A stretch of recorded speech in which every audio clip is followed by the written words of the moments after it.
नमस्कार, फाइटर समाचार में आपका स्वागत है। पेश आज 13 मई शाम 7 बजे राजस्थान की खास खबरें। प्रधानमंत्री नरेंद्र मोदी द्वारा ईंधन की बचत और विदेशी मुद्रा भंडार को मजबूत करने की अपील के बाद राजस्थान के मुख्यमंत्री भजनलाल शर्मा ने बड़ी पहल की है। सीएम ने आज दिल्ली जाते समय अपने आधिकारिक काफिले में गाड़ियों की संख्या को 10-12 से घटाकर मात्र 5 कर दिया है। साथ ही उन्होंने सभी मंत्रियों, जनप्रतिनिधियों और अधिकारियों को अनावश्यक वाहन उपयोग से बचने और सरकारी काफिलों को छोटा व किफायती बनाने के सख्त निर्देश जारी किए हैं। गौरतलब है कि पीएम मोदी ने वैश्विक आर्थिक अनिश्चितता और पश्चिम एशिया संकट के मद्देनजर देशवासियों से 7 मुख्य अपीलें की थी। पेट्रोल डीजल की खपत कम करने के लिए metro, public transport, car pooling और इलेक्ट्रिक वाहनों को बढ़ावा दें, यात्रा खर्च घटाने के लिए ऑनलाइन मीटिंग्स और घर से काम करने को प्राथमिकता दें, आगामी 1 वर्ष तक अनावश्यक सोना खरीदने, विदेशी यात्राओं और विदेशों में डेस्टिनेशन वेडिंग से बचें। नेशनल टेस्टिंग एजेंसी ने जून 2026 में आयोजित होने वाली यूजीसी नेट परीक्षा के लिए महत्वपूर्ण एडवाइजरी जारी की है। यह परीक्षा 22 से 30 जून के बीच कुल 87 विषयों के लिए कंप्यूटर आधारित टेस्ट मोड में आयोजित की जाएगी। एनटीए ने स्पष्ट किया है कि उम्मीदवार केवल एक ही आवेदन फॉर्म भरें, क्योंकि एक से अधिक फॉर्म होने पर केवल अंतिम आवेदन ही स्वीकार किया जाएगा। फॉर्म भरते समय विषय का चुनाव सावधानी से करने की सलाह दी गई है, क्योंकि बाद में इसमें बदलाव संभव नहीं होगा। दृष्टिबाधित उम्मीदवारों को बड़ी राहत देते हुए एनटीए ने लाइव फोटो कैप्चर करने में आ रही तकनीकी दिक्कतों के समाधान के लिए ईमेल की सुविधा दी है। ऐसे उम्मीदवार अब अपना नाम और एप्लीकेशन नंबर लिखकर अपनी फोटो ugcnet@nta.ac.in पर भेज सकते हैं। चित्तौड़गढ़ की मेवाड़ यूनिवर्सिटी के नाम से फर्जी डिग्री और मार्कशीट बनाने के मामले में एसओजी ने बड़ी कार्रवाई करते हुए एक और आरोपी वीरेंद्र सिंह को गाजियाबाद से गिरफ्तार किया है। एसओजी के एएसपी श्याम सुंदर बिश्नोई के अनुसार आरोपी पिछले 6 महीने से फरार था और अपनी पहचान छिपाने के लिए लगातार ठिकाने बदल रहा था। तकनीकी इनपुट के आधार पर यूपी गाजियाबाद में दबिश देकर उसे पकड़ा, जिसके बाद कोर्ट ने आरोपी को 14 दिन की पुलिस रिमांड पर भेज दिया। जांच में सामने आया है कि इस गिरोह का नेटवर्क राजस्थान से लेकर दिल्ली एनसीआर तक फैला हुआ है। एसओजी अब यह पता लगाने में जुटी है कि इस रैकेट ने अब तक कितने लोगों को फर्जी प्रमाण पत्र बेचे हैं और गिरोह में अन्य कौन से लोग शामिल हैं। साथ ही फर्जी दस्तावेज तैयार करने में प्रयुक्त संसाधनों की भी सघन जांच की जा रही है। पेपर लीक के कारण रद्द हुई एसआई प्लाटून कमांडर भर्ती 2021 की पुनः परीक्षा अब 20 सितंबर को होगी। आरपीएससी ने इस परीक्षा को फिलहाल एक ही दिन में आयोजित करने की तैयारी शुरू कर दी है। इस पूरी प्रक्रिया में सबसे बड़ा संशय उन करीब 4 लाख अभ्यर्थियों की पात्रता को लेकर बना हुआ है, जिन्होंने 2021 में आवेदन तो किया था लेकिन पिछली बार परीक्षा में शामिल नहीं हुए थे। आयोग ने अब तक इन अभ्यर्थियों को पुनः परीक्षा में बैठने की अनुमति देने पर कोई अंतिम फैसला नहीं लिया है। वर्तमान में आरपीएससी केवल उन 3,83,000 अभ्यर्थियों के डेटा के आधार पर केंद्रों और सुरक्षा की व्यवस्था कर रहा है, जो पिछली बार परीक्षा में बैठे थे। यदि उन 4 लाख अतिरिक्त अभ्यर्थियों को भी अनुमति मिलती है तो आयोग के सामने परीक्षा प्रबंधन की बड़ी चुनौती होगी। फिलहाल अभ्यर्थी आयोग के आधिकारिक निर्णय का इंतजार कर रहे हैं।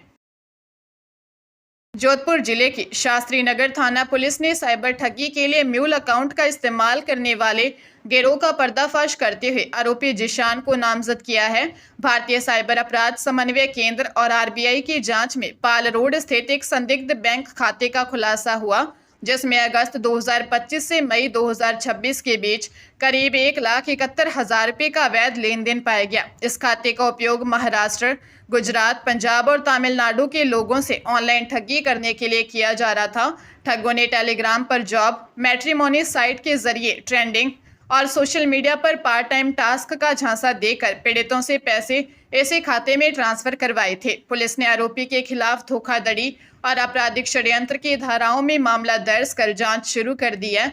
जांच में सामने आया है कि आरोपी ने चंद रुपयों के लालच में अपना खाता साइबर ठगों को किराए पर उपलब्ध करवाया था।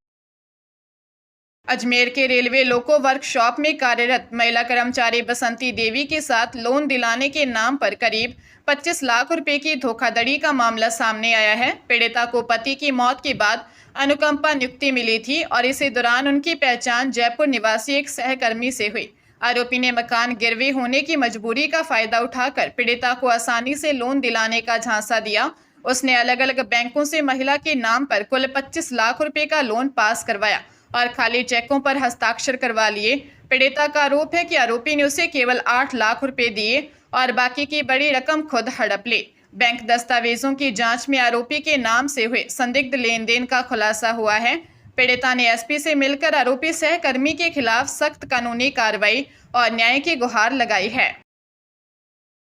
रोहतक एंटी करप्शन ब्यूरो की टीम ने झज्जर जिले के बादली ब्लॉक में तैनात कानूनगो रामवीर को 7,000 रुपये की रिश्वत लेते रंगे हाथों गिरफ्तार किया है। आरोपी ने शिकायतकर्ता की पत्नी के नाम दर्ज करीब 20 कनाल भूमि के बंटवारे यानी तकसीम का सही नक्शा तैयार करने के बदले 10,000 रुपये मांगे थे। शिकायत के अनुसार आरोपी पहले ही 3,000 रुपये ले चुका था और बाकी रकम के लिए दबाव बना रहा था। आरोपी ने जानबूझकर गलत नक्शा जमा किया था, जिसे ठीक करने की एवज में यह सौदेबाजी की। एसीबी ने योजनाबद्ध तरीके से जाल बिछाकर रामवीर को उस समय दबोच लिया जब वह रिश्वत की बकाया राशि ले रहा था। टीम आरोपी को गिरफ्तार कर रोहतक स्थित एसीबी थाने ले गई है, जहां उससे पूछताछ की जा रही है। चित्तौड़गढ़ में बस यात्रा के दौरान एक युवक से 50 लाख रुपए की बड़ी लूट का मामला सामने आया है। गुजरात निवासी विजय भाई राजपूत बस से भीलवाड़ा जा रहे थे, तभी रास्ते में कुछ बदमाशों ने उन्हें बातों में उलझाया और कान्याखेड़ी गांव के पास बस रुकवा कर नीचे उतार लिया। मौका पाकर बदमाश नकदी से भरा बैग और मोबाइल लेकर बिना नंबर की कार में फरार हो गए। बताया जा रहा है कि यह रकम हवाला कारोबार से जुड़ी थी, जिसे सेठ ने भीलवाड़ा पहुंचाने की जिम्मेदारी युवक को दी थी। घटना के करीब 27 दिन बाद कोतवाली थाने में रिपोर्ट दर्ज हुई है, क्योंकि शुरुआत में युवक पर ही शक होने के कारण मामला दर्ज नहीं करवाया गया था। स्थिति स्पष्ट होने के बाद पुलिस ने अब मुकदमा दर्ज कर जांच शुरू कर दी है। पुलिस सीसीटीवी कैमरों और संदिग्धों के आधार पर आरोपियों की तलाश कर रही है। जोधपुर से अलवर घूमने आए उमेद सिंह का रेलवे स्टेशन के बाहर से अपहरण करने वाले 3 बदमाशों को पुलिस ने महज 3.5 घंटे में गिरफ्तार कर लिया है। बदमाशों ने थार गाड़ी में युवक को अगवा कर 5 लाख रुपए की फिरौती मांगी थी और डरा धमकाकर परिजनों से ऑनलाइन 60,000 रुपये ट्रांसफर करवा लिए थे। अलवर पुलिस ने उसे बैंक खाते की तकनीकी जांच के आधार पर बदमाशों का पीछा किया। भिवाड़ी हरियाणा बॉर्डर के पास नूक क्षेत्र में दबिश देकर पुलिस ने साहिद, नौफिल और नौसाद को दबोच लिया और उनके कब्जे से वारदात में इस्तेमाल कार बरामद की है। हालांकि मुख्य आरोपी अवैध और उसके 2 साथी फिलहाल फरार हैं, जिनकी तलाश जारी है। मुक्त कराए गए पीड़ित ने बताया कि बदमाश उसे जान से मारने की धमकी देकर लगातार मारपीट कर रहे थे। पुलिस अब इस गिरोह के पिछले आपराधिक रिकॉर्ड को खंगाल रही है। जुलाई से मनरेगा का स्थान लेने जा रहे विकसित भारत गारंटी फॉर रोजगार एवं आजीविका गारंटी मिशन के तहत अब पक्के विकास कार्यों और संपत्ति निर्माण का मुख्य फोकस रहेगा। इसके लिए सभी ग्राम पंचायतों में वर्ष 2047 के अनुरूप मास्टर प्लान तैयार किए जा रहे हैं, जिन्हें अल्पकालीन, मध्यकालीन और दीर्घकालीन श्रेणियों में बांटा गया है।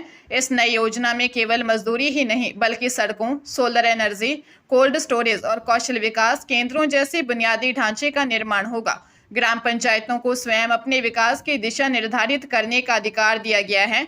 खास बात यह है कि राज्य सरकारें खेती के पीक सीजन या मानसून के दौरान साल में 60 दिन का अवकाश रख सकेंगी, जिससे खेतीबाड़ी के कार्यों में बाधा न आए। इस अवकाश का श्रमिकों के 125 दिनों के गारंटी शुदा रोजगार पर कोई असर नहीं पड़ेगा और उन्हें बाकी दिनों में काम उपलब्ध करवाया जाएगा।